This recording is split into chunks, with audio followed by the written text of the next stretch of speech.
Muslim, qu'Allah lui fasse miséricorde, ainsi qu'à tous nos savants. Allah dit ya ibadi, ô mes serviteurs, inni haramtu dhulma ala nafsi. Mes serviteurs, je me suis interdit l'injustice. Wa ja'altu bainakum muharrama fala tadhalamu. Et j'ai interdit, j'ai rendu l'injustice interdite entre vous, ne vous faites pas injustice.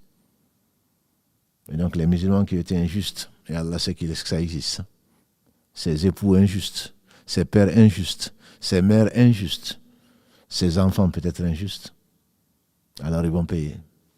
Quand il n'y a plus ces dictateurs, ces tyrans, ces voleurs, quand ils n'auront pas de bonnes actions, on va prendre les péchés des autres qui ont été maltraités ou plutôt injustement traités, on va les mettre dessus, tomber en enfer. Pourtant, Allah a accepté certaines de leurs œuvres, nous avons dit, ils ont prié, ils ont jeûné, ils ont donné la zakat, ils ont fait du bien, mais à côté de cela, comme le seau, qui est avec un seau troué, qui va aller chercher de l'eau, avec un seau troué. Il remplit le seau avant de revenir, comme le seau est troué, l'eau coule, et il revient, il n'a pas d'eau. Malheureusement, beaucoup d'entre nous sont comme ça. On prie, on jeûne, et à côté de cela, on ment, on triche.